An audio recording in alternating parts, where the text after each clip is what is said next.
Kardom don marli pinia ko puthot ni liwang tholo nali tum kelang bom mate ka ching honaya channel Karbi 2.0 along lapen aprangsi kadu kave nili video kelang ara doan panstame nilihin pen Kardom pajiriglo Kardom lapen pinia video bang tan nali tum thumbnail mate title long thekpon long pota hailo lason thak thaksi ni liako laso video long kanang thanpon pachini ikpo lapen laso lun bang kenang litum aprang pen la PM Kisan beneficiary mane 10 installment non anta mane active hoy latum phan pulate joy ulo mane form cheponang po lapen document sai hoy bang fill up nang po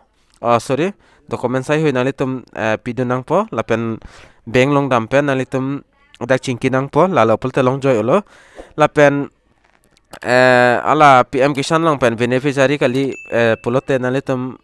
kilongi bang asapso sungchedi athema dak long le potai hui do lapen okil stame chenep nang kogi lapen siksa ko latum bange lapen hola PM Kisan long jong si beneficiary dotang pulote nalitum bange joy thu lo lapen document sai hui tan nalitum bange aadhar card lapen job card lapen pan card lahai hui voter ID lahai hui ponote chokpo laso video lang nang litum thekpon lang pa Koson si form fill up ning ma lapen konasi poning ma form lapen ko an pensi kanani pensi kilongi ma lai hu nang litum la video lang thekpon lang po lasi video nang litum kicheng pen kijut an lango la lopul te chini ikpo lapen non nang litum la intro bang jiso lang iko intro lang det pen video cheng pon phit lo nang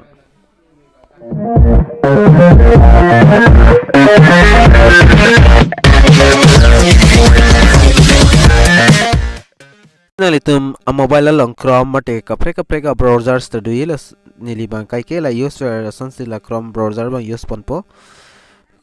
la Chrome browser long dam da finalitum ke type dam ning bang kenalitum dax la search or type web address pulon nalitum dak type ning bang kenili nang thanon ponon dak nalitum la video bang lang pon bomo la PM KISAN Kisan pulason tok ikdam nang litum lason ha PM Kisan putok tok igra nang litum search noy search der pen finally tum thing no lason interface ang po lapen dak dui la thaksi nang litum mobile long chik line la PM Kisan po la dak la http PM Kisan gov.in pula official website la mate link lo dakber ego nalitum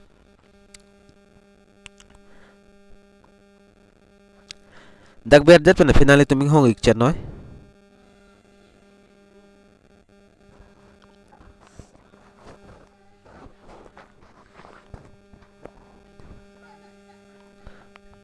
la pen la sona page chikuli panali tum theng no da official mane la website nasan arjan do po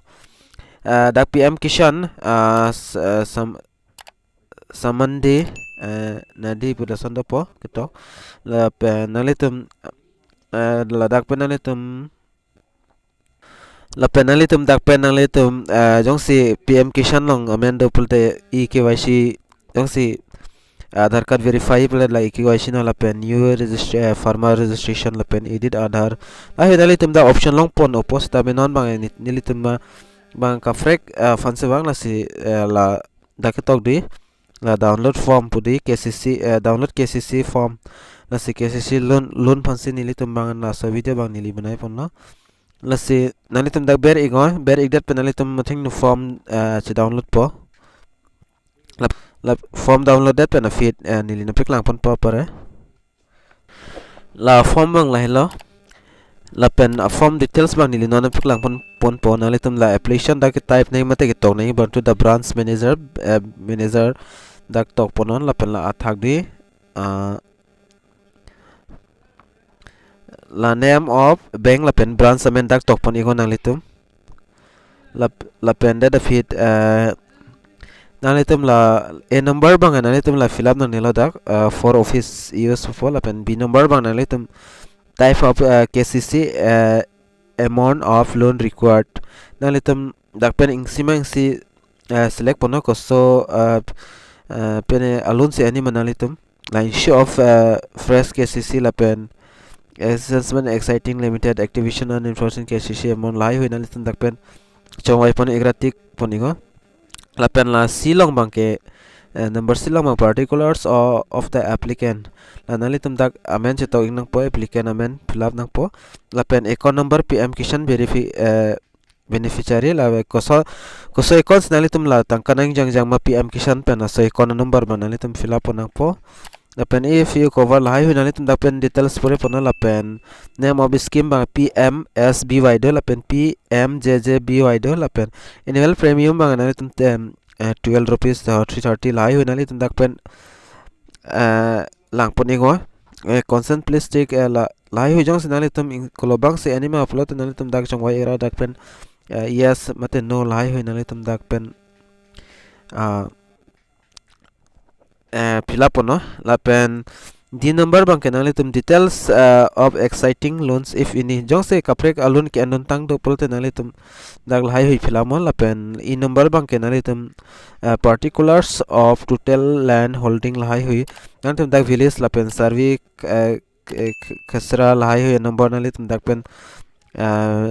fill up nang po lapen title bang nali tum amithang ma mate lai hui manali tum dak fill up no lapen area in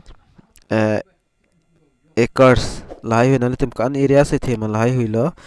lapen rabi crops pp lai la nali tum fill up no aprang la PM Kisan kai fly dun Koson sinali tum kipidun mana setting dakta pidun no